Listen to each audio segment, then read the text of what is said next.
Xin chào các bạn, chào mừng các bạn đã trở lại với podcast 8 với Tâm. Cảm ơn các bạn đã lựa chọn podcast này giữa 2.000 cái podcast ngoài kia.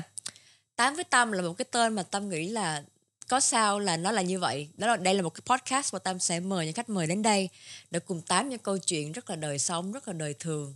Những câu chuyện phụ nữ, chị em bạn gì, để có thể có những cái góc nhìn sáng tạo hơn, mới hơn, để Tâm có thể có một cái góc nhìn về cuộc sống nó phong phú hơn. Chủ đề của podcast ngày hôm nay chính là về chủ đề sự so sánh. Và so sánh ở đây là như thế nào? Đó chính là làm sao để mình không bị bất an khi bị mang so sánh với những người khác. Khi mà nói về so sánh á, thì không phải là so sánh với bạn gái cũ, bạn gái mới không, mà đôi khi mình tự mang mình ra so sánh với những người xung quanh. Hoặc là trong gia đình mình cũng bị mang ra so sánh, hoặc là trong bạn bè, nhóm bạn bè của mình cũng bị mang ra so sánh. Thì làm sao để mình không bị bất an trong những trường hợp như vậy? Thì hôm nay khách mời của mình là ai ạ? Đó chính là Liêu Thư. Hello mọi người. Lần đầu tiên đến với podcast của chị Tâm thì cũng hơi hồi hộp, nhưng mà em nghĩ là it's okay. It's okay. Yeah. Bây giờ mình hỏi thiệt, em có người yêu chưa? Em có. Có. Rồi, vậy thì em đã bao giờ là một cái gọi là nạn nhân cho cái vấn đề này chưa? Là một người nào đó có thể là bạn bè của người yêu em, hoặc là ngay từ chính bản thân em tự so sánh với ex của bạn trai em không? Thật ra thì không phải là bạn trai hiện tại, nhưng mà trước đây thì hồi lúc mà em cấp 2, cấp 3 rồi ấy, thì em không phải là so sánh với ex của người yêu đâu nha, mà là ex của crush thôi. Ex crush. Ok. Ví dụ mình crush cái thằng này đúng không, cái xong mình lên social media, mình stalk nó, thì cái mình thấy dấu vết gì của những cái người ex cũ thì mình cũng sẽ rất là bị kiểu mình tò mò chứ. So em cũng có stalk, rồi cũng xem rồi cái gu của cái crush của mình là như thế nào, xong rồi đó.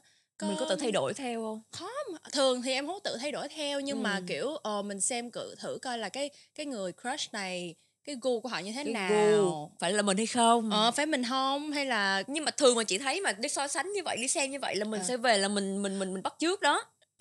Bắt chước hả? Thật ra thì nói chung là cái sự bắt chước này thì em, nếu mà em tự nhận xét bản thân mình hồi xưa thì em không có nhận thức được mình bắt chước đâu.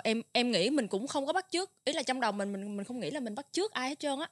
Mình chỉ là mình mình xem như thế nào. Nhưng mà nếu mà ví dụ như em nghĩ, tại vì em không có tiếng xa với cái người đó đúng không, nhưng mà nếu ví dụ như mà một cái relationship nào mà cái người con gái này thích cái anh này quá, thì em nghĩ là rất dễ để cái người ta bị giống như là bị obsessed với cái ex, đi về sẽ thay đổi bản thân mình cho giống với ex của cái người, một là crush, hai là cái người mà chuẩn bị làm bạn trai của mình, đúng không? Tại vì em nghĩ là ví dụ như cái người ex đó mà kiểu ok thường thì chắc không sao, nhưng mà nếu mà cái người crush đó mà rất là cool, rất là đẹp, rất là giỏi và tài năng này nọ, thì em nghĩ là nếu mà là một cái người bạn gái nào mà hay so sánh á, thì em nghĩ rất là dễ mà để mình bị tự ti xong rồi bắt chước này nọ. Nhưng mà em có nghĩ là thường á là đó là một cái gọi là bản năng giới á, là phụ nữ với nhau thì hay so sánh với nhau. Cho nên là có thể là bản thân em là một người rất là ngon lành, nhưng mà em mà thấy ex hoặc là cái người mà người ta đã từng thích hay là sao đó, là em dù cho em có thấy là em hơn người ta, em cũng sẽ tìm một cái điểm nào đó của người ta mà hơn mình, để mình về mình sẽ kiểu, ví dụ người ta học giỏi hơn mình một cái môn nào đó, người ta thi điểm cao hơn, người ta vẽ giỏi hơn hay là sao đó, thì mình sẽ về mình kiểu chết rồi, mình vẽ không có đẹp, mình thi cái môn này mình điểm hơi thấp, mình sẽ bị mang mình ra so sánh với cái người đó. Em nghĩ cũng có. Em thực ra thì cũng may mắn là trong cái relationship của em thì em không có bị như vậy, không có quá nhiều cái hình ảnh của người ex ở trong cái relationship này. Nhưng mà nếu ví dụ như một cái relationship mà cái người đàn ông mà mới vừa kiểu như là trải qua một cái cuộc tình, mà người đàn ông này vẫn còn yêu cái người phụ nữ đó, nhưng mà họ tìm một cái người giống như là thay thế chị, người giống đúng không? kiểu như em nghĩ như vậy thì cái này thì em nghĩ là phải trách cái người đàn ông đó. Tại vì á hả, kiểu như ví dụ như chị bắt đầu một cái mối quan hệ nào đó mà chị không 100% với cái người này thì có phải là quá thiệt thòi cho cái cô gái này không? Đúng rồi, thật ra là thiệt thòi cho bản thân mình luôn. Đúng rồi. Tại vì là mình sẽ luôn bị kiểu ôm mộng người cũ á, thì cái đó là hại cả mình chứ không phải là hại người mới không. Trong một cái relationship mà mình không có được yêu thương một trọn vẹn, đúng không? Rồi. Rất là unfair, nó không có fair cho cái người phụ nữ này. Nó giống như là một cái câu hỏi là sẽ quen người yêu mình hay là quen người mình yêu đó. Đúng rồi. Thật ra cả hai đều bất hạnh. Cả hai đều bất hạnh. Nhưng mà em nghĩ là cho con gái thì em nghĩ là em recommend chọn người yêu mình đúng không? Đúng. Trời, chứ chọn người mình yêu xong rồi cái thằng này nó vẫn vương vấn một cái con nào đó. Oh my god. Sau rồi mình phải chạy theo. Mình obsessed luôn. Mình chạy theo. Trong khi phụ nữ thì còn có khả năng là mưa dầm thấm lâu. Kiểu lâu lâu ở chung lâu quá thì cũng yêu. Em có bao giờ bị trải qua một cái cảm giác đó chính là gia đình của người yêu em chưa bao giờ gặp em luôn, mà đã có những cái định kiến hoặc là đã có những cái so sánh em với lại những cái người bạn gái cũ mà gia đình thấy chưa? Em thì chưa.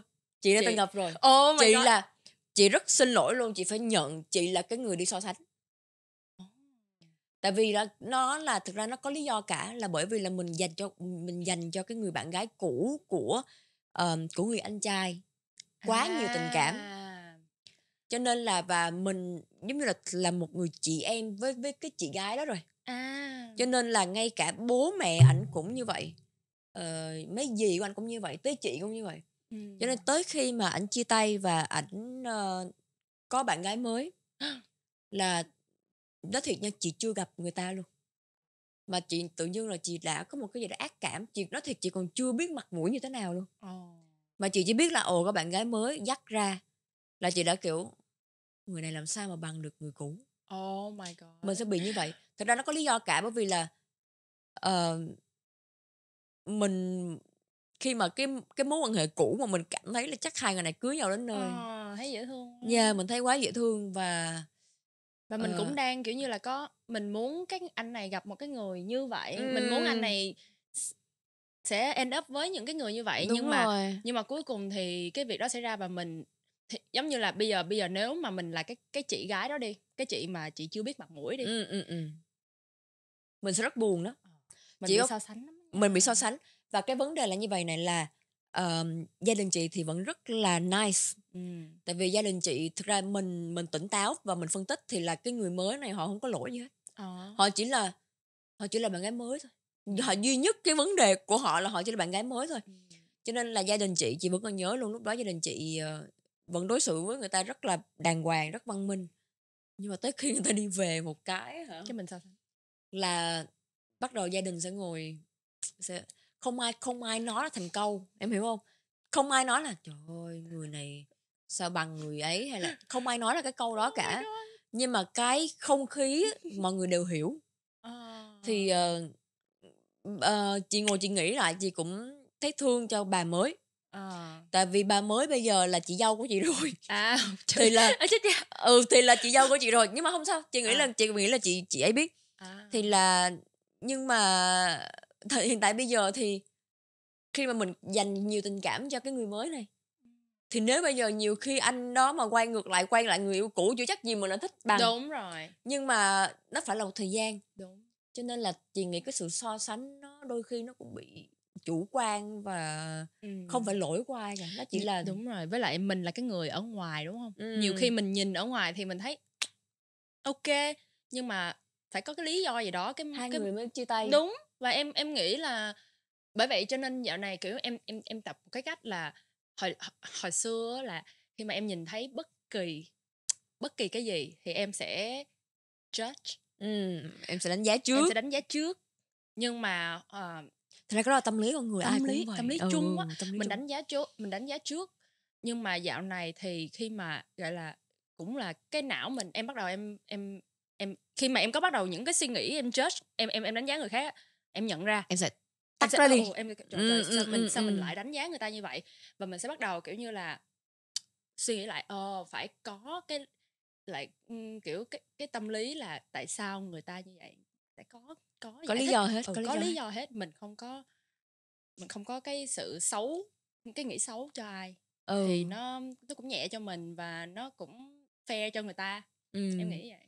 Đó, nếu mà nói về judge như vậy ha, em có bao giờ gặp những cái couple mà em cảm thấy là cuộc đời này em không thể hiểu lý do vì sao Tại hai sao? người đó lại quen nhau, đúng không? Đúng không? Hiểu. Kiểu hai người không liên quan gì. Không liên quan gì tới nhau đúng không? Không liên quan gì, kiểu tất cả mọi người đều sao vậy ta? Sao là sao ta? Nhưng mà chị biết dễ thương cái gì không?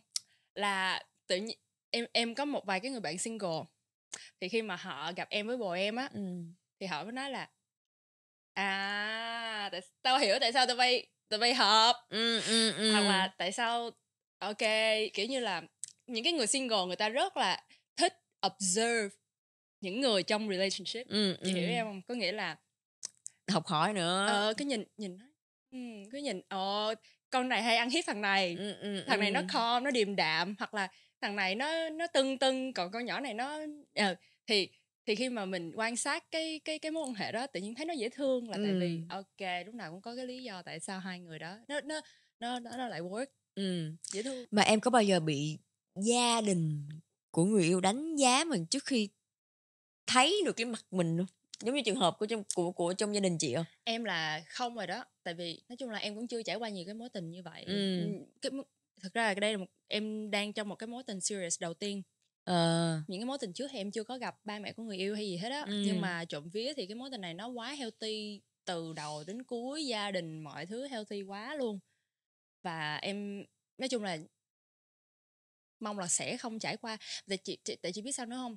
Mỗi người á, người ta sẽ trải qua những cái experience, những cái trải nghiệm khác nhau. Mong là trong cái cuộc đời này em sẽ không phải trải qua như vậy, nhưng mà chắc chắn là sẽ trải qua những cái chuyện khác. Đúng rồi. Thì em nghĩ là nó cũng thú vị ha. Em nghe xong em cũng kiểu wow, những câu chuyện như vậy nó xảy ra, nó có thiệt. Phim là đời đó. Phim là đời. Người ta mang đời vào trong phim mà. Đúng rồi, em cũng mang đời vào content của em. Em kiểu mỗi lần em trải qua cái gì em cũng hay lên mạng em kể. Cái xong mọi người kêu trời, chuyện đó xảy ra thiệt hả? Đúng là xảy ra thiệt. Sẽ có những cái nó rất là mình không thể tin được, nhưng mà nó xảy ra như vậy. Nó xảy ra.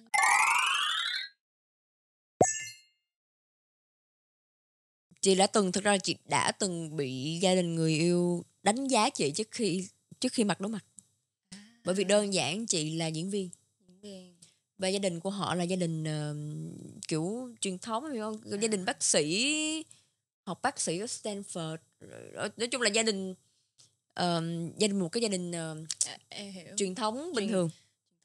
Thì là bạn trai cũ chị lúc đó cứ nói là Du làm diễn viên như vậy, những cái gì liên quan tới chính trị, thông tin thế giới Du cũng không có quan tâm Du đọc ha. Thì vậy rồi ba mẹ của My nói là không biết là Du làm diễn viên rồi sao này nọ. Tức là chị tự dưng chị cảm thấy là ủa vì sao cái công việc của mình nó liên quan gì mà người ta chưa gặp mình một ngày nào, người ta chưa bắt một cái điện thoại lên người ta alo mình một câu nào mà mình đã bị đánh giá như vậy. Đúng. Thì tự nhiên chị cảm thấy cái công việc chị, cái nghề của chị là tự dưng họ làm cho chị cảm thấy cái công việc của chị nó thấp. Cảm thấy mình nhỏ trong khi mình biết cái bản thân mình là cái giá trị của mình ở đâu không? Đúng rồi. Tự nhiên ở đâu ra cái tự nhiên mình cảm thấy mình nhỏ mà. Họ làm cho chị cảm thấy là công việc của chị, lối suy nghĩ của chị, những cái mà chị đạt được nó không có ý nghĩa gì. Sao? Em lại không có thể nào mà em hiểu được những cái người như vậy nha. Là tại vì sao? Thì biết nó khá là kỳ, là tại vì khi mà em biết chị sao, nhưng mà em nhìn tất cả các người, những cái ngành nghề khác nhau á, thì em nghĩ là it's so cool. Một phải có nhiều ngành nghề khác nhau thì nó mới có cái xã hội, đúng không? Thì em nghĩ là mỗi cái đều có cái hay của nó. Và kiểu tự nhiên không lẽ giờ ví dụ chị làm diễn viên, cái chị thấy những cái người làm những cái ngành boring, những cái gì văn phòng đó, trời mày rảnh quá mày làm văn phòng. No, ý là mỗi người có một cái cuộc đời riêng. Khi mà bạn chọn cái đó, bạn thích công việc. Tại vì nhiều khi làm văn phòng hay là làm cái gì mà 9 to 5, làm 9 tới 5 giờ, nhiều khi nó lại ok hơn. Đúng rồi, nó sẽ tùy tính cách. Nó hợp, cái nào hợp với mình. Và vậy thì em kiểu respect, em nghĩ là mình nên respect nhau á. Em cái việc mà mình định kiến cho nhau á là nghĩ là nó so like 10 years ago, 10 năm trước rồi đó. Giờ không có đánh giá nhau như vậy thì nó hơi cũ. Đến mức luôn nha là lúc đó chỉ có một bộ phim nó hơi 18 cộng. Oh my god. Thì là phim nghệ thuật, phim art house. Okay. Thì người bạn trai cũ lúc đó của chị cứ mang cái trailer của phim ra ngồi phân tích với bạn bè của mình. Xong rồi kiểu như là kiểu mà bị giống như chị cảm thấy là như là ổng bị kiểu oh my god, đây là bạn gái mình á. Không biết là mình có chấp nhận được đây là bạn gái mình không? Rồi Ông cũng bị insecure luôn á. ổng cũng hơi bị, ổng gaslight chị mà. Ổng là một, ổng làm cho chị cảm thấy là những gì chị nghĩ và những gì mà chị nói là sai hết. Oh my god. Xong rồi ổng cứ mang câu chuyện là ba mẹ nói chị làm diễn viên, mà xong chị vẫn kiểu làm cho mình cảm thấy tội lỗi vì mình là mình, đúng không? Mà cái vấn đề là chị đã là diễn viên trước khi người ta gặp chị. Chứ đâu phải là bởi vì là tự dưng gặp chị xong rồi tự nhiên chị nổi hứng rồi chị làm diễn viên. Đúng không? Ủa hello. Thì vậy ý là chọn luôn á, chọn luôn cái xong làm cho người ta cảm thấy người ta như đúng vậy. rồi. Tức là ngày xưa là tôi là diễn viên đó, thì anh nhắm anh quen được thì quen, quen được thì thôi. Đúng gì không? trời. Nhưng mà đây là tự dưng cứ làm cho mình cảm thấy là giống như mình thấp kém. Làm như vậy là mình sẽ cứ suốt ngày mình kiểu mình trong cái So mối quan sánh. hệ đó mình không có cảm thấy là mình đủ, mặc dù là chị tự so sánh chị với bồ cũ của đó. những anh đó, của anh đó, tại vì là những người bồ cũ của ảnh á là cũng là toàn học những cái ngành mà kiểu trường cao siêu, rồi học Rồi, những cái môn cao siêu á em. Thì lúc đó chị học gì? Chị học thiết kế truyền thông số. No, em nghĩ cái đó nó cũng bình thường, chả có gì cao siêu. Em nghĩ ngành nào cũng có cái em hay, nghĩ đúng cái không? gì cũng cao siêu. Những cái người mà nghĩ là người ta cao siêu hơn người khác ấy, em nghĩ là I feel bad for them. Kiểu học nhiều nhưng mà thật sự nếu mà những cái người em cũng thật ra biết sao không? Thật ra thì oh my god, hồi xưa là em chơi với bạn em cũng toàn là muốn đi học ngành y thôi, tại vì người châu Á ở Mỹ thì mọi luật, người một là luật hai là y. Hồi ngày xưa em cũng có cái ý định là em muốn học y. Oh my god. Tại vì influence của mọi người mà. Thì tự nhiên thôi nha, tự nhiên lớp 12 các em suy nghĩ ủa tại sao cuộc đời của tao không lẽ tao cứ suốt ngày tao vùi đầu vào đây. Thì em mới anyway thì đời nó xảy ra, thì mình ở thời điểm hiện tại em là một người làm ngành sáng tạo. Thì em có những cái người bạn học y hồi đó của em á, họ xem thường em luôn á chị, tại vì em bỏ học. Là em. Đúng rồi. Chị nể em khúc này nha, tức là bởi vì để mà em được get in được vô cái trường medical, trường y là cũng... ý là em chưa get in luôn. Ý là em plan thôi. Okay. Thì cái group của mình, bạn bè mình là học y hết, là đang học rồi, còn em thì là không học. Học. Thì cái lúc mà em nói thôi bây giờ tao không muốn nữa, thì lúc đó như là mình là một cái đứa như tụi nó kiểu nghĩ em bị nó nghĩ em bị ngu á, nó nghĩ em kiểu rồi. Thật ra thì học nếu mà không mình nổi, kiểu như nó sẽ nghĩ là mình học không nổi rồi mình mới vào đó. Nhưng mà rõ ràng là mình chọn một cái con đường khác. Nhưng mà em nghĩ là để mà mình làm sáng tạo và mình sống được với, bây giờ em hạnh phúc rất nhiều, quá hạnh phúc, tại vì mình được làm những cái gì mà mình muốn, và mình trong đầu mình suy nghĩ gì, ước mơ của mình là gì, mình biến nó thành sự thật. Thì em nghĩ cái điều đó nó cũng đáng quý. Những cái người bạn của em mặc dù học y và mặc dù là họ vẫn nghĩ họ cao siêu, họ vẫn ở trong cái đầu óc của họ vẫn nghĩ họ cao siêu hơn người khác. Nhưng mà em thật sự thấy feel bad for them á, là tại vì nó depressed hết. Chị hiểu. Họ bị tâm lý rất là nặng, đúng không? Đúng rồi. Với lại thêm nữa, bây giờ thử mà nói họ đi ra quay cái TikTok như em, chưa chắc gì họ làm được. Đúng, em nghĩ thì đổi ngược lại mình cũng sẽ không làm được những cái mà họ làm. Đúng rồi. Thì em nghĩ là ý là tao respect mày vì mày chọn cái con đường đó. Thì tại sao ok mày học nhiều, mày cao siêu quá, mà tại sao trong đầu mày lại có những cái định kiến như vậy, là có nghĩa là mày đang thua tao rồi. Em nghĩ vậy. Con người với nhau thì em không bao giờ em nhìn vào cái học vấn, cái tiền bạc, cái họ đang có cái gì thì em không bao giờ em I don't care. Mày giàu bao nhiêu, mày có bao nhiêu cái thứ, tao chả quan tâm, tại vì mày đâu mày có đưa cho tao mấy cái đó không, mày có nuôi tao không. So nếu mà những cái người đó tốt với em, hay là cho mình một cái gọi là người này appreciate mình, người này thương mình thiệt, tốt với mình thiệt, thì ok, mình sẽ support lại mình vậy. Chứ mình không bao giờ nhìn vào mấy cái thứ đó. Thực ra sau cái câu chuyện của cái bạn mà người bạn trai cũ mà chị cảm thấy là họ cao siêu á, sau này chia tay, mặc dù là chị biết là ảnh cho chị những cái trải nghiệm về tâm lý không tốt, nhưng mà chị vẫn sâu thẳm chị nghĩ là có thể là mình không hợp với ảnh thôi. Đúng rồi. Tức là ảnh sẽ hợp với những người làm học những cái ngành và làm những cái ngành cao siêu như ảnh. Chỉ là cao siêu trong cao mặt siêu nha. trong đầu ảnh. Cao siêu trong đầu ảnh. Thì là mình chỉ là cái người không cao siêu như cái ảnh muốn thôi.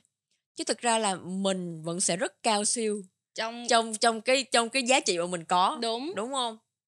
Em nghĩ là maybe là sau khi có một cái trải nghiệm với chị xong thì maybe là cái góc nhìn và cái thế giới quan của anh sẽ thay đổi. Thì mỗi người qua đời sẽ cho mình một cái bài học gì đó mà.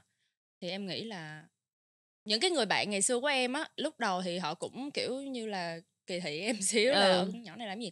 Nhưng mà sau khi mà em đã có một cái thành công nhỏ rồi đó, thì họ lại nhắn tin là nói là trời, tao không ngờ là mày có thể I watch your TikTok.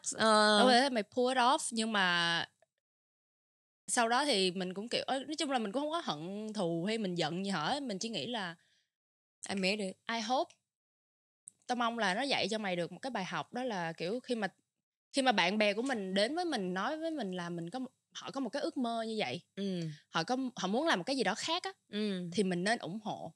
Mình nên oh my gosh, you totally do it, like support. Mày làm đi chứ thường làm được người ta làm được hay không tính sau, đúng không? Nhưng thường ngay lúc đầu thường người ta sẽ kiểu không được cái gì vậy, người ta sẽ có một cái box của họ muốn mình fit in á, thì nó cũng rất là khó. Đó, nói về cái box đó, những cái liên quan như tới so sánh bạn gái cũ bạn gái mới của người này của người kia, nó cũng bởi vì là cũng cái box thôi. Thật ra thì em cũng phải thú nhận là kiểu lúc đầu là em chưa có gặp chị. Thì rõ ràng thì em chưa gặp thì em cũng sẽ nghĩ, em xem qua báo này nọ thì em cũng sẽ có những cái ý kiến riêng, đúng không? Những cái ý kiến riêng của mình, thì em cũng không có nghĩ chị Tâm là một cái người deep và kiểu dễ thương như vậy. Does that make sense? Yeah, cảm ơn em. Thì gặp chị sau là em về em nói với bạn em, trời, she's a queen. Tại vì chị Tâm kiểu thoải mái là chính bản thân chị á. Tâm không có cố kiểu tỏ ra mình là có người khác. Nhưng mà chị Tâm vẫn là chị, vẫn rất là kiểu quậy rồi nhí nhảnh cái cách của chị. Thì em nghĩ là mọi người xem, ví dụ ai thương mình thì thương, hiểu không? Nhưng mà đó là em thay đổi cái quan điểm của em về chị Tâm rất là nhiều. Tức là ai hiểu thì sẽ hiểu. I think so. Thay đổi về chị rất nhiều luôn, kiểu wow, she different. Wow, she different ha. Xong rồi ok. Thì chắc là giống như chị với chị dâu của chị thôi. Thì kiểu thay đổi cái góc nhìn của mình. Cái vấn đề là em còn thấy mặt chị ở trên báo nha. Lúc đó chị không hề thấy, không biết mặt mũi của chị dâu gì luôn đó. Nhưng mà xong rồi đúng là thật ra cái đó cũng liên quan tới cái duyên nữa. Tới bây giờ cái người bạn gái cũ của anh trai chị đó thì là cũng đã lâu rồi chị cũng không nói chuyện nữa. Bởi vì mỗi người đều có một cuộc sống mới, tất cả mọi người đều move on rồi.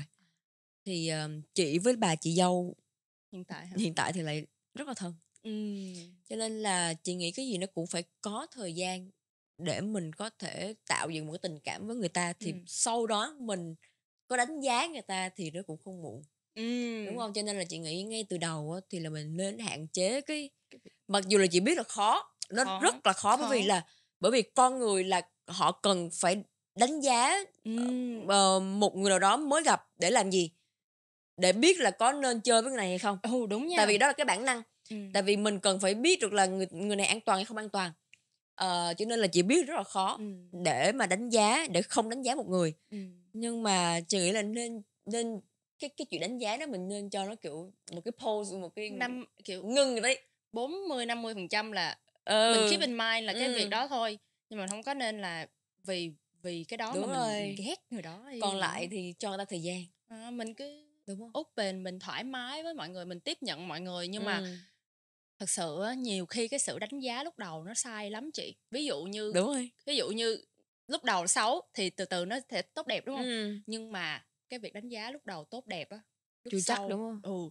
lúc đầu nhiều người mình nghĩ là sẽ hợp với mình và kiểu oh my god, mọi thứ nó ấy quá. Nhưng mà càng về sau thì mình lại càng thấy cái sự không hợp và cái sự kiểu ok, Tức là người này có thể là không xấu, chỉ là không dành cho mình. không dành cho mình và những cái quan điểm của người ta và những cái cách mà người ta đối xử với người này kia thì kiểu từ chơi mưa dầm thấm đất gì đó, Mưa dầm thấm lâu. thấm lâu đó thì kiểu mình chơi lâu thì mình sẽ thấy ok, có hơi kỳ kỳ, hơi dội.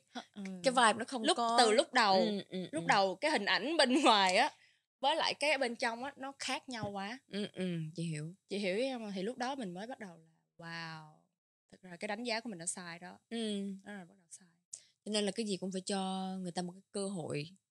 Thật ra mình nói là cơ hội thì cũng không hẳn là đúng, bởi vì là họ không cần phải chứng minh cái gì ở bản thân họ cả.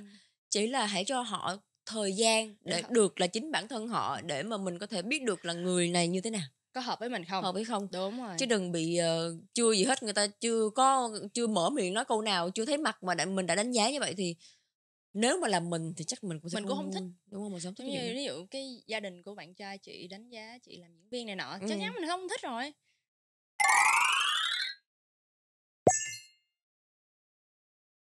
Nhưng mà em có nghĩ là những người mà người ta mang những cái điều đó ra để mình nói với bản thân mình hoặc là nói với người bạn gái của mình á, là người ta cố tình nói để lấy lý do để chia tay không?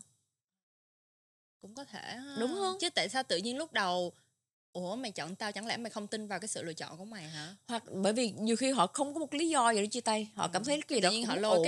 cái job của mình ra. Đúng rồi, thì là họ sẽ mang những cái lý do rất là vô tri vô để mà hợp thức hóa cái chuyện chia tay của họ. Cũng đúng. Đúng không? Hoặc là cũng một trường hợp như vậy, nếu mà cũng một gia đình nào đó đôi khi có một cái lý do gì đó nó sâu thẳm hơn, chứ cũng không phải là tình cảm gì, nhưng mà mang bạn gái cũ, bạn gái mới của con trai mình ra hoặc là cháu mình ra để so sánh. Đôi khi cũng chẳng phải là liên quan gì tới tình cảm gì mấy, mà nó liên quan tới những cái thực dụng hơn thì sao? Đúng không? Nó có rất là nhiều cái vấn đề mà em nghĩ là chắc là mình chỉ cần gặp những cái người hợp với mình thôi. Thật sự là như vậy. Những cái trải nghiệm đó để mình hiểu ra được là cái gì mình thích, cái gì mình không thích, cái gì hợp, cái gì mình không hợp, để lần sau mình né và mình lựa chọn tốt hơn.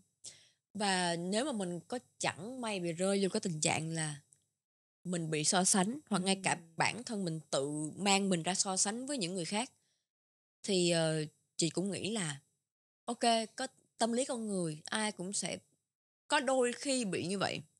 Nhưng mình không được để cho cái chuyện đó nó xâm chiếm cái đầu mình quá nhiều. Nó trở thành nguyên một cái mối tình của mình, chỉ là mình đúng rồi yêu như vậy. Khi mà mình thực sự là mình biết giá trị mình ở đâu á, thì là mình sẽ không so sánh mình với ai cả luôn. Bởi vì mình sẽ cảm thấy mình là độc bản, đúng không? Và mình nếu mà có ai so sánh mình với một người khác thì mình sẽ kiểu ok, mình cho so sánh nó, nhưng mà tôi biết là tôi đang ở đâu và tôi có cái gì. Không, thật sự thì giờ là ai mà so sánh em thì em cũng sẽ nói lại á. Ví dụ như người này đẹp hơn, tự nhiên hai đứa đang chơi với nhau, nhỏ này đẹp hơn. Ok. Ý mày là sao? Nhỏ này nó đẹp nhưng mà tao có những cái thứ khác của tao. Tại sao mày phải như vậy? Làm con gái chơi với nhau đã khó rồi. Đúng rồi. Người ta đã không so sánh người ta với nhau rồi, người ta đang rất là tự tin, rất là xinh đẹp. Yeah. Tự nhiên má nào vô so sánh này nọ thì thấy ủa không có duyên nha má. Kiểu như là mỗi người nó có những cái có thờ có thiên, có duyên dứt liền đó có em duyên hiểu liền á, thiệt sự luôn á, kiểu thấy hai bạn dễ thương quá, hay là chơi với nhau dễ thương quá được rồi, đâu có cần phải so sánh con gái với nhau. Không phải là trong tình yêu thôi mà trong bạn thường bè. ngày thường ngày đó. Cho nên chị mới nói là cái chuyện mà mình mang mình ra so sánh với một ai đó là một cái tâm lý rất bình thường của con người. Chỉ là ok, mình sẽ cho mình là một con người trong vòng một thời gian nhất định thôi. Sau đó mình phải biết học cách để mà gọi là tắt cái đó đi. Tắt nó đi. Tắt suy nghĩ đó đi. Tắt suy nghĩ đi để mình đừng bị lậm vô nó nhiều. Bởi vì khi mà mình lậm vô nó nhiều quá thì mình sẽ truyền cái năng lượng vậy đó, nó không tốt. Em nghĩ là sự so sánh nè, sự ghen tuông nó rất là con người luôn ấy. Hồi đó em cứ nghĩ là ghen tuông là xấu. Em nghĩ là hồi tôi là một người ok, tôi cool đúng không, tôi không bao giờ ghen. Và sau khi mà kiểu mình không ghen thì người bạn trai của mình cũng cảm thấy như là ủa, con nhỏ này có yêu mình không, sao nó không ghen gì hết vậy, sao nó cứ thoải mái vậy. Nhưng mà em nghĩ là trong lòng em có ghen chứ chị, nhưng mà em cứ cố tỏ ra là bình thường không sao hết trơn. Bạn chị cũng nói một câu rất hay, tại vì ngày xưa chị cũng nghĩ như em, đó chính là chị có một người bạn thân rất thân, một người chị gái, và cái tính của chị là sẽ hơi có một cái sự sân si nhẹ. chị sẽ bị chị tham vọng nhiều á, chị tham vọng nhiều và chị làm nhiều thứ thì chị sẽ bị ít nhiều, rồi chị sẽ mang chị ra, chị so sánh với nhiều người. Thì trong đó có chị mang chị ra so sánh với bản thân chị, và chị cảm thấy là chết rồi, như vậy là có đúng không? Thì một người bạn nữa nói với chị là thực ra cái chuyện mà ganh tị là cái chuyện bình thường. Quan trọng là mình có làm gì với cái sự ganh tị đó hay không. Đúng rồi. Hay là mình ok, mình thấy mình ganh tị nhưng mà mình sẽ kiểu ok, người ta có cái này mình sẽ có cái kia, hoặc là mình phải cảm thấy là chuyện ganh tị là một cái chuyện bình thường và mình chấp nhận nó, nhưng mình sẽ không có làm cái gì để mà hại cái mối quan hệ này, và sẽ không có mang cái sự ganh tị đó đi xa hơn. Chỉ coi Sex and the City không? Em muốn nói nhân vật nào? No, cái ý là cái nhóm bạn đó thôi. Cái nhóm bạn đó thôi thì em thấy có một cái này rất là hay, đó là khi mà tại vì khi con gái chơi với nhau á thì thường là không phải là kiểu như nhiều khi mình cũng muốn bạn mình ganh tị với mình vậy. Chứ không phải là mình ganh tị không, mà nói chung là trong cái group dynamic, cái group á thì mọi người sẽ muốn kiểu tao cũng có cái này, tao có cái này. Nó không có xấu, nhưng mà kiểu mình cũng muốn bạn mình ganh tị với mình xíu chứ. Đúng rồi. Tại mình muốn show, mình cũng vậy. Nhưng mà họ làm một cái này rất là hay, đó là đang khoe vậy cái xong kêu ganh tị với tao đi. Thì mấy bạn gái này trong cái phim đó, mấy bạn sẽ kêu ôi trời ơi, tôi ganh tị với mày quá. Hoặc là khi mà họ sẽ show ra luôn là ok, tôi có ganh tị đó, nhưng mà tôi sẽ không làm gì bạn. Tôi vui cho bạn, nhưng mà tôi ganh tị quá à. Hoặc là khi mà họ cảm thấy ganh tị, họ nói với nhau là kiểu tao ganh tị với mày như vậy. Hoặc là khi mà mày đang làm như vậy, mày đang cố làm cho tao ganh tị á, làm như giống như là đang có một cái sự cạnh tranh ở đây á, thì it's not healthy. Cho nên ngay cả những người bạn thân của chị hoặc là những người bạn gái chị cũng sẽ nói thẳng ra, trời, có nhiều cái của em, có nhiều cái của chị, có nhiều cái của bạn á hả, My rất ganh tị, My rất là thích là My có. Chị rất là thẳng thắn về những cái chuyện đó. Mình ganh tị. Hoặc là nhưng mà có những người ta cố show off cho mình. Hoặc là ví dụ như thật ra thì cũng có nhiều người khá là xấu tính, nhưng mà người ta cũng không biết là người ta xấu tính, là người ta sẽ kiểu dìm mình xuống để người ta nâng ta lên xíu, kiểu mày có đó hả? Nhưng mà thật ra những người như vậy mình sẽ cảm nhận được cái năng lượng. Em cảm nhận được cái năng lượng, nhưng mà thường á là em sẽ né dần.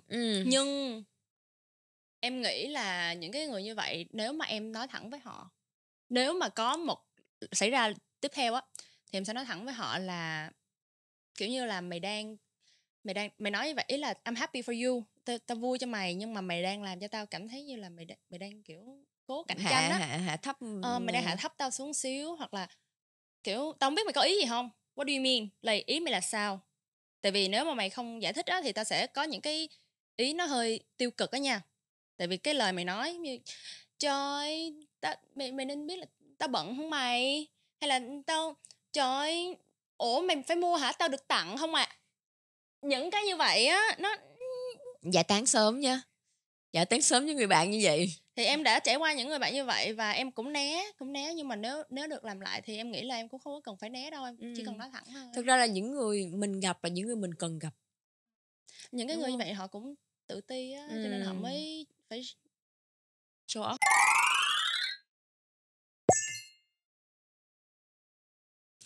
Thực ra có một cái câu chị rất là tâm đắc. Every girl before me is a mistake. Every girl after me is a downgrade. Em có cảm thấy câu đó đúng không? Em nghĩ đúng. Yeah. Lúc nào cũng vậy, lúc nào cũng thấy đúng hết á. Thật sự. Tức là nói thiệt nha, phải yêu bản thân mình lắm thì mới cảm thấy câu đúng. Nhưng mà em cũng mới gặp một cái chị bạn, thì chị bạn cũng kiểu giống như là sau khi quen chị xong là anh đó upgrade. Đó là lần đầu tiên em thấy cái chuyện đó xảy ra luôn. Còn lại đối với bản thân em thì lúc nào em cũng upgrade, còn anh là downgrade. Thực ra là những người phụ nữ bản lĩnh nha, là những người phụ nữ sẽ làm được cho mình thành cái câu nói đó. Em thấy đúng không? Bởi vì ở đây không phải là cái gì nó liên quan tới mình hạ thấp những người phụ nữ khác xuống, thì không phải. Nhưng ý ở đây là gì? Đó chính là khi mà mình chia tay một mối tình, mình phải làm sao để cho những người bạn trai cũ của mình, hoặc là những người bạn của bạn trai cũ của mình, họ sẽ thấy chia tay mình là một sai lầm. Đúng không? Mình sẽ làm sao, tức là mình sẽ không có đi hại gì ai, mình sẽ không có đi nói xấu, không có làm gì cả, nhưng mình sẽ tự upgrade bản thân mình lên mỗi ngày, để cho những người chẳng may lúc đó cảm thấy là cần phải bỏ rơi, mình sẽ cảm thấy là đó là một cái sự hối tiếc cuộc đời họ, đúng không? Và mình chuẩn bị tâm lý cho những cái người tiếp theo, tại vì mình đang muốn gặp những người tốt hơn, thì mình sẽ cố gắng hoàn thiện bản thân hơn để mình gặp những người tốt hơn. Đã nói về cái chuyện mà đi stalk ex của bạn trai hoặc là cái người mình đang thích ở trên mạng á, thì chị phải nói luôn là chị guilty nha. Chị đã từng làm chuyện đó. Bạn trai chị lúc đó không có cho chị biết rõ cái account của cái người bạn gái cũ đâu, nhưng mà con gái em ơi, họ đã muốn biết, mình sẽ biết. Và chị vô chị coi hình mỗi ngày. Chị vô chị coi hình mỗi ngày và chị thấy là cái màu phim này, cái màu hình này là của anh bạn trai mình chỉnh cho mai hết trơn. Tức là không phải là cái kiểu mà quen mình vẫn quen người đó. Nhưng ý là ngày xưa sao mình sẽ kiểu màu phim này y chang, bây giờ chụp hình cho mình y chang kiểu chụp ngày xưa. Rồi đi du lịch tới Hải cũng đi khắp nơi với nhau rồi chụp hình y chang. Ý là cái gì? Mình sẽ kiểu bị như vậy. Nhớ một cái bài hát của Olivia Rodrigo á, kiểu làm những thứ mà đã từng làm với bạn gái cũ. It's like that hả? Giống như vậy. Thực ra là mình không thể trách được, nhưng mình sẽ gián tiếp mình sẽ mình sẽ hơi so sánh tí là wow, công việc của người ta ngày xưa ghê dữ vậy. Mình sẽ bị so sánh là trời ơi, bạn trai của mình ngày xưa quen bạn gái cũ ghê như vậy. Bởi vậy có những thứ không biết nó sẽ tốt hơn. Cho nên là em đợt này em quen bạn trai mà em quen lâu dài, em không hỏi về quá khứ nha. Em hỏi về xưa mày quen ai, quen con nào, nó như thế nào, cho tao xem sao, em không hỏi nữa. Thực ra cái đó là cái hay nha. Tại vì chính bản thân mình sẽ tự bị đi mang mình ra so sánh với người khác. Cho nên đó cũng là cái kinh nghiệm của chị, đó chính là sau này á, nếu được á, chị sẽ ráng cố gắng kiềm chế cái sự tò mò của chị lại. Chị sẽ không hỏi là ngày xưa anh quen ai, trừ khi là chị biết thì cái đó không nói. Còn chị sẽ không cố tình đi hỏi, bởi vì là cố tình đi bới móc nữa ha. Đi bới móc như vậy xong rồi có chuyện gì hả? Ví dụ như là chị một lần nữa chị cũng guilty ở cái chuyện này, đó chính là khi mà chị biết ngày xưa bạn trai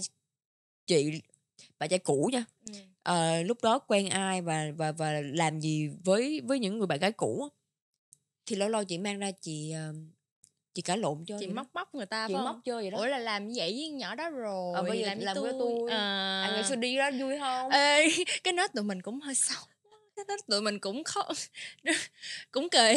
Nhưng mà bởi vậy thà không biết, mình cứ hồn nhiên mình lại dễ thương hơn, đúng không? Không có ganh đua. Còn trong khi với những người mà cái trí nhớ mà tốt như chị em mình thì không nên biết nha, móc lại hoài. Bởi vì mình bị mang ra so sánh đã quá đủ rồi. Bản thân mình đừng nên tự mang mình ra so sánh, đúng không? Cho nên là nếu mình không tự biết kiềm chế thì ngay từ đầu đừng biết luôn. Với lại cho em hỏi một cái nhá, là khi mà chị nhớ cái người bạn trai mà chị nói là vì chị làm diễn viên và chị đóng cái cảnh 18 cộng như vậy, thì gọi như là ảnh cũng sẽ có những cái gọi là sự tự ti, đúng không? Khi mà chị kiểu ảnh sẽ tự so sánh ảnh với maybe là cái người trong phim. Có hoặc luôn. Hoặc là ảnh so sánh ảnh với, không biết là kiểu những cái người con trai mà so sánh với ex của mình thì sao ta?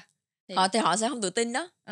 Và những người bạn của ảnh nha sẽ nói trời ơi Du đẹp trai hơn công diễn viên này nhiều. Hay việc gì đó sẽ push him push up lên luôn. Nhưng mà còn chị thì sao? Chị sẽ làm gì để cho ảnh cảm giác như là ảnh kiểu chị có kiểu xoa dịu cái sự đó trong ảnh không? Chị sẽ xoa dịu. Chị sẽ nói là nó là công việc rồi, mọi thứ đã xong rồi.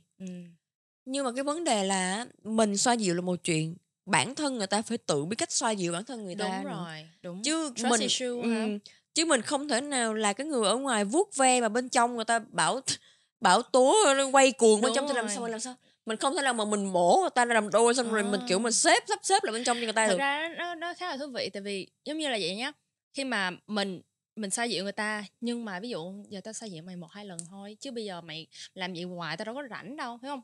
Cái đó phải tự bản thân bạn phải vượt qua được cái đó. Đúng rồi. Thì nó cũng sẽ ngược lại với mình, đó là khi mà mình, cái người con trai, cái ví dụ mình ganh tị với bạn gái cũ của người bạn trai bây giờ đi, thì mình cũng sẽ nói, ví dụ mình thể hiện cái sự ganh tị đó thì ảnh cũng sẽ 1-2 lần nó như là em là duy nhất em, kiểu ảnh cũng sẽ xoa dịu cái sự đó. Nhưng cho anh mình cũng không thể làm mãi được đúng nhưng không? mình bản thân mình là con gái đúng không, mình phải tự gọi là mình phải yêu bản thân và mình thấy giá trị của mình vượt qua cái sự so sánh đó đi, thì cái lúc đó thì cái relationship nó mới healthy được.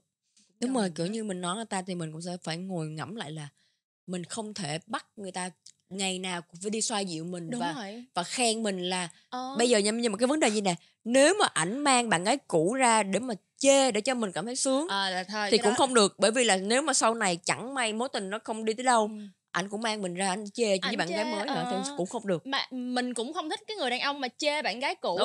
Thì mình cũng không có nên là kiểu bắt người ta phải xoa dịu mình mỗi ngày, tại vì em mà xoa dịu bạn trai em đi, ngược lại đi, thì em sẽ rất là khó chịu, mệt nha, em khó chịu lắm, em không rảnh em xoa dịu hoài đâu. Có một lần em cũng nói là bạn bè hay là bạn trai gì cũng vậy đó, tao sẽ ngồi tao nghe và tao ok, tao nhưng mà there's a limit. Chứ không thể ngày nào mình cũng đâm đúng cái cảm xúc rồi những cái bão tố mà mình, một cái cuộc tình mà mình cứ bão tố người ta rất là mệt. Vui vẻ thì ok quen tiếp, overcome, mày vượt qua được cái việc mà mày có trust issue, mày tự ti, mày cảm thấy mày tự tin, mày yêu tao trong cuộc đời, trong cuộc tình này thì mình tiếp tục. Chứ không yêu được không thì thôi. Đúng rồi. Thì em nghĩ là do bản thân mình hết.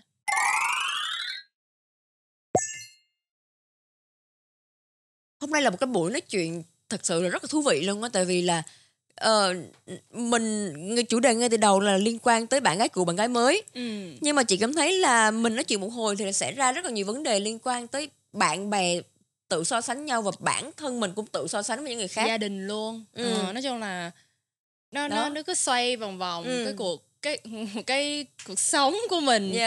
Thì em cũng thấy khá là thú vị, tại vì lúc đầu thì khi mà nói chuyện về bạn gái cũ này nọ thì em kiểu oh my god, lâu quá rồi không có quen, không có bạn trai cũ, chỉ có bạn trai hiện tại thôi, thì lâu quá rồi không có nói một hồi thì mình cũng biết rất nhiều đúng không? Mà em cũng không có nhiều cái kinh nghiệm quá trong những cái thì tự nhiên nói ra hồi cái mình học được ok, chị có những cái trải nghiệm như vậy, em cũng có những cái trải nghiệm như vậy.